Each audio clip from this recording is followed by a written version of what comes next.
there's a big difference between 99% and 100. I always thought that I was giving 100%. I wasn't, but I was only 1% from making that money, from being where I want to be, from having everything in life that I've ever dreamed of. But it's that 1% that we sleep on. That's why it's so easy to be great nowadays, because most motherfuckers are weak. Welcome, David motherfucking Goggins! David, I'm just gonna come straight out the gate with him, because I know you a little bit. We worked together a little bit in the past for a few months. And when you decide to have standards like you have, it's lonely. Very lonely. So when even I don't have your standards, but even in my standards, it can be lonely. But you've chosen to be like, there's nobody with your standards, David. So what's that like when you choose to go all in on yourself and avoid everything else? Because there's some people here that are doubting whether they should go all in on themselves. And I brought you here, brother, because I don't know anybody that's bet on themselves fucking harder than you have. I appreciate that. This is my girl up here, so I'm gonna say this because she knows very well. Basically, I made a decision about, 23 years ago that I was a loser. I call myself a born loser. I don't feel that way now, but that's how I felt a long time ago. And I made a decision to go all the way in. And a lot of us have this mindset of balanced. It's important. We all have family, a lot of us have kids, a lot of us have wives, husbands, moms, dads, brothers, sisters, all that shit. But if you want to be part of that 1%, which I know all of you want to be, I'm sorry to say, you got to throw that balanced shit in the wind. The only way you can do it is if you go all the way in and talk to your family and say, I'll be home, but not today. So the thing about it is, the unbalanced mind allows you to do everything at a level that most can't even fathom. They look at you, they see you grinding and grinding and grinding and grinding, and while they are at this mediocre level, you slowly rise and rise and rise. I call it front loading. If a lot of you right now want to be the best, you front load your life, so then that family that you were unbalanced with, you bring them on board when you're 40, 50, and 60 and say, okay, now I'm home forever because I'm making a shit ton of money, or whatever the hell you're trying to do. So it's all about that mindset of how hard you want to go. And a lot of people come up here and talk to you about a lot of bullshit. And they go home and they write shit to motivate you. Right now, I'm a 47-year-old smoke jumper out of British Columbia. I took 5 days off of jumping fires. I'm a retired man, got a shit ton of money, but it ain't fucking enough. I still must grind. I fucking love it!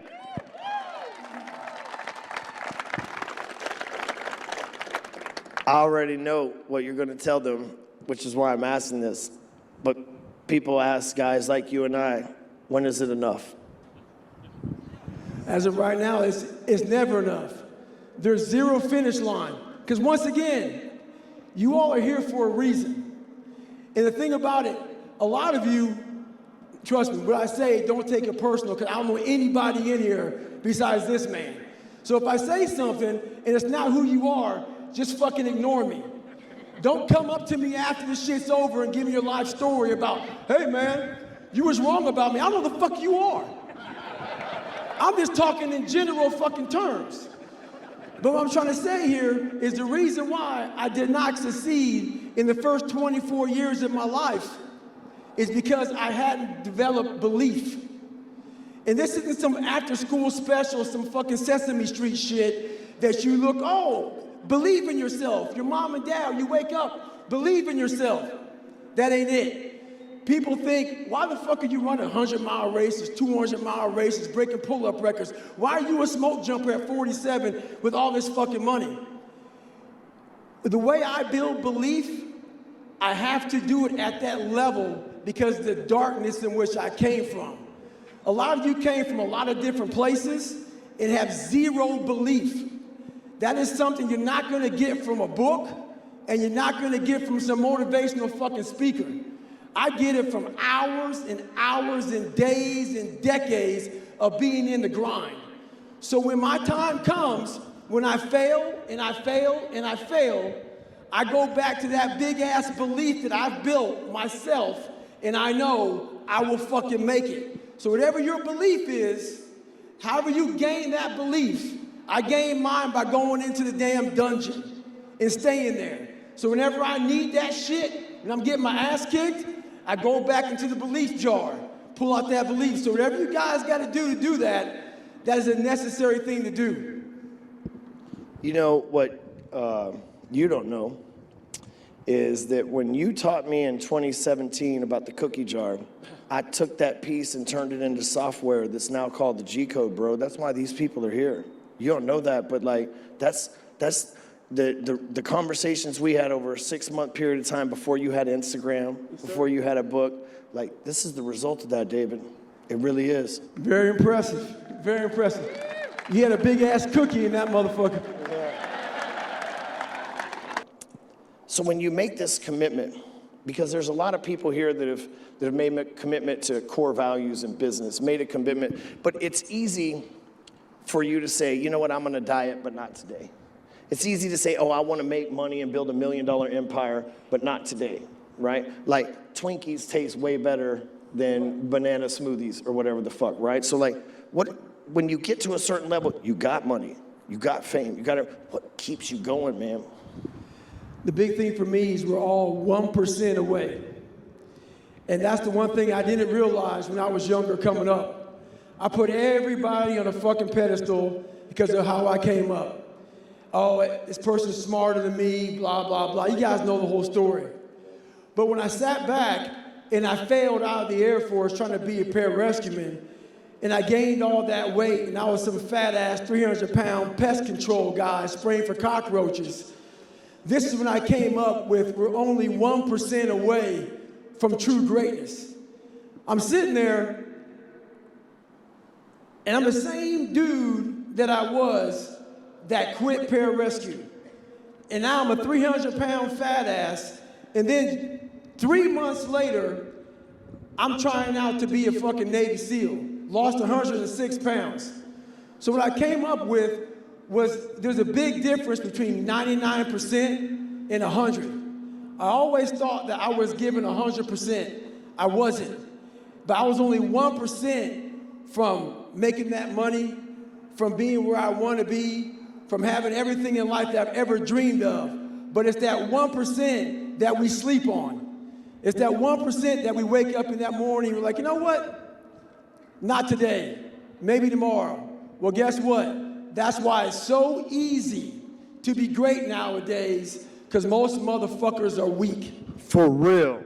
And if all you do is when you are trying to hit that motherfucking snooze button on life, not in the morning, on life, just know this. All the fuck it takes is thinking about all those weak motherfuckers who are taking a day off.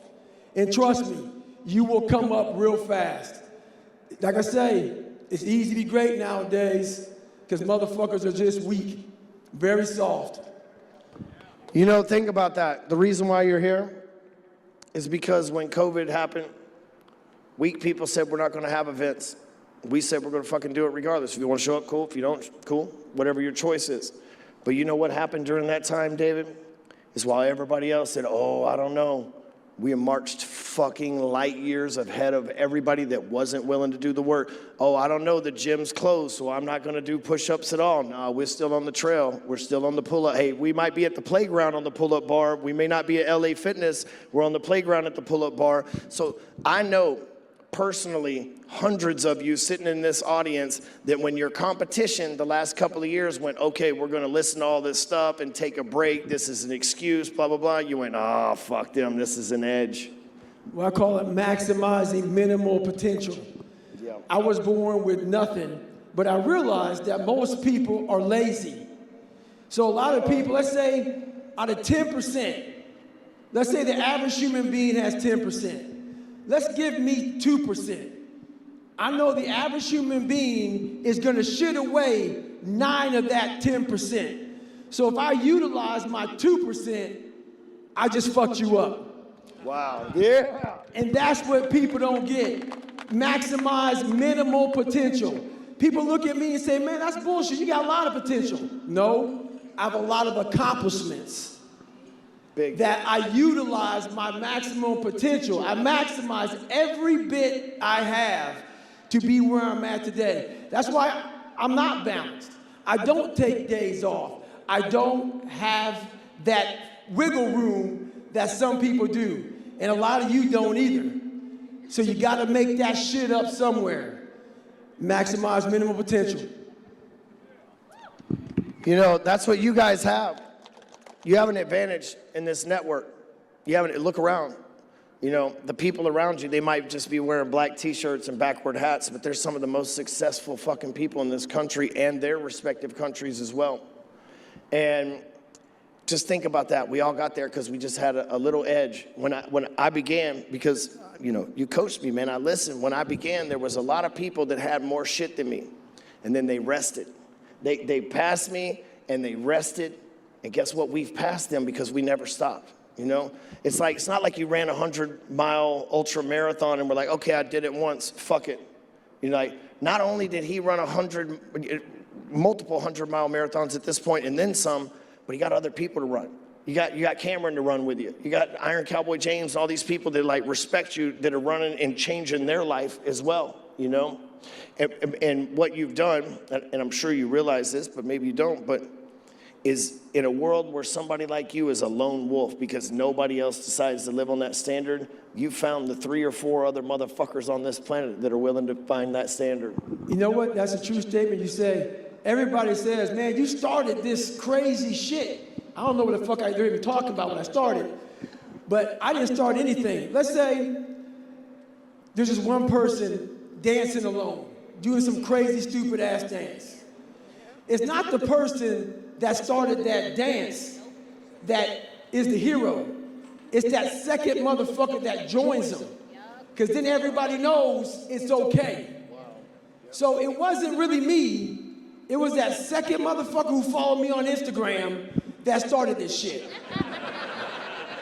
So it could be him, who knows? But see, that's the thing about it. So you guys right now are following his lead. That's how this starts. It's never the leader. It's always the fucking first follower that starts all this shit. So, man, let's give a round of applause for that. That's awesome.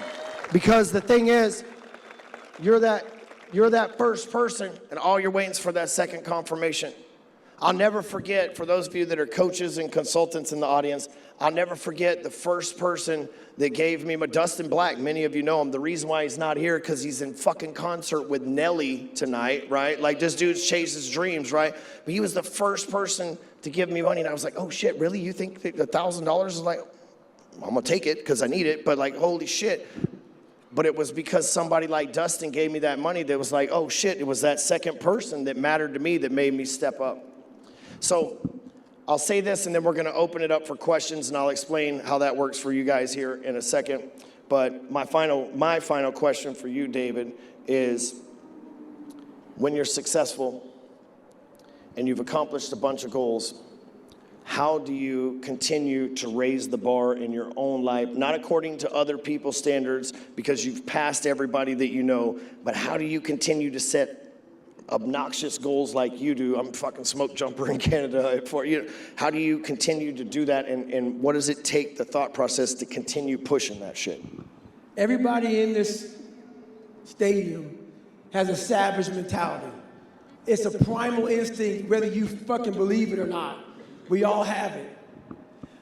I'm trying to hurt every motherfucker's feelings in the world. Anybody who thought I wasn't gonna be somebody, it's never enough. Like a dog. I got a little fucking bulldog at home, and I can't feed that motherfucker enough food. He will eat, she will eat until she's dead. That's me. I leave no scraps on the table for anyone to pick up. And that's the mentality that you must have if you want to be great. And the thing about greatness is this.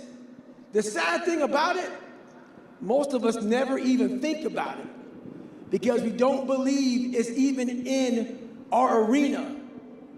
We think greatness is Michael Jordan or Tom Brady or Serena Williams, whoever the fuck it is. People have a lot of money. You have to put that shit in your Rolodex. Until you start to think that way, whatever you think about, trust me, it will become exactly who the fuck you are. I wanted to be the hardest motherfucker that ever lived. Am I that? It doesn't matter. I don't care. That was my goal when I was a 300-pound piece of shit. I think I'm not too far away from that motherfucker now. You are that motherfucker. Maybe. But that said, you gotta put that shit on the fucking table. If you don't, it's not going to happen. Like I said, am I the baddest motherfucker out there? Probably not. But I put it out there. So then I am that much closer to that. So that's what keeps me hungry every day. I'm leaving nothing out there for anybody to have. And that's the mentality that we all must have if you're searching for true greatness within yourself. Always hungry.